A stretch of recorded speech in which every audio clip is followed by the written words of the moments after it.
साहेब आणि माननीय मुख्याधिकारी साहेब विशाल भोसले सर या सर्वांनाच विनंती आपण मंत्री महोदयांच्या समितीत सहभागी व्हायचे। माननीय आमदार भास्करशेठ जाधव साहेब शिवसेनेचे नेते यांचं देखील या ठिकाणी आगमन झालेलं आहे। काय चाललंय तुमचा कारभार? ही पद्धत आहे काय? झेंडावंदनासारख्या कार्यक्रमाला दीड तास होईल? काय राष्ट्राचा काय अभिमान तुम्हाला आहे का नाही? काय तुमचा सरकारी कार्यक्रम आहे का तुमचा पक्षाचा कार्यक्रम आहे? आणि आम्ही तुमची वाट बघतोय दीड तास तुम्ही सुरू करता इकडे सुरू नाही केलेलं। तुमची जबाबदारी आहे काय प्रांत? पण दाखवतोच बघा आता माझी ताकद काय आहे ती।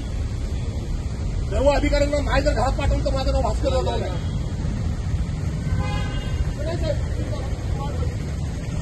आवाज यायला लागला आम्हाला शेवटी काय करायचं? ऐका साहेबांचं ऐकून घेतलं त्याचा अर्थ असं ना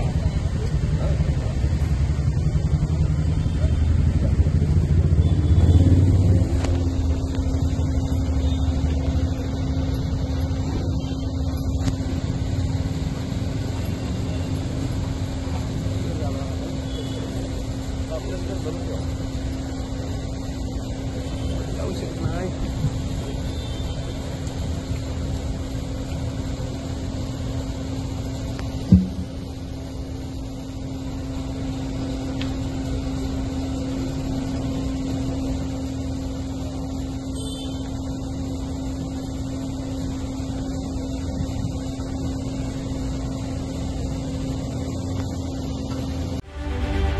रत्नागिरी 24 न्यूज चॅनलला आताच सबस्क्राइब करा आणि शेअर करायला विसरू नका।